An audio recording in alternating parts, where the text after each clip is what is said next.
Today we're cooking French bean carbonara. I grow far too many French beans, and when they start to harvest you get bucket loads of them every single day, and that's exactly what I've done today, picked a lot of these. So for supper this evening I'm going to make a broad bean carbonara, well, a French bean carbonara, but you could use broad beans if you had them as well. You could also use runner beans too, whatever's glutting, that's green and beany. So in this pan I have already lightly fried some shallots and a few pieces of pancetta. You don't want them to be super duper brown, but you do want them to be nice and soft with a little bit of browning on the pancetta. So that's all good, and that's now over a low heat. Then I've boiled some French beans for about 3 or 4 minutes and then drained them and rinsed them in cold water. And then you can split them in half. You know how broad beans have, French beans, do me, have that sort of seam down the edge of them? Well, once they're cooked and drained, those will peel apart nicely like that, and you'll have lots of lovely ribbons like this, a bit like spaghetti carbonara. So those are ready, those are ready. Then into the mix I'm going to put a few bits of thyme. Just run your finger down the thyme stem and that will get all the leaves off. Doesn't do a lot for your fingernails, but never mind.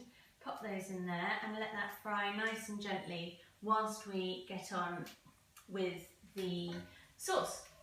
So the sauce is 3 egg yolks, about 75 ml to 100 ml of double cream, but it's really flexible. You can sort of mess around with the quantities as much as you like. If you like it cheesy or creamier, just go for it. And then a good handful of freshly grated parmesan. Give that a mix. I find this doesn't need salt adding to it because the pancetta is already fairly salty, but see how you go, it depends on your palate. It can do with a good twist of pepper, probably more than you would imagine. This is going to serve 1 really hungry person or 2 normal people, so 1 me. Right, that's all nicely mixed together. Now, this has been on the heat, but I'm now going to switch the heat off, add my broad beans, French beans, goodness, they could be broad beans.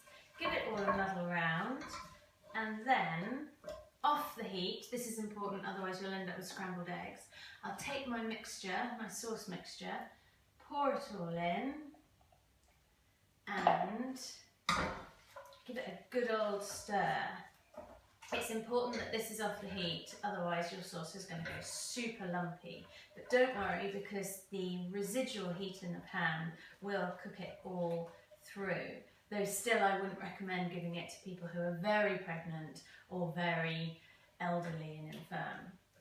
It's such a quick little supper, and that is it. And here it is. 5 minutes, 1 pot, lots of vegetables, super quick, super easy, and hopefully really tasty because it's my tea time.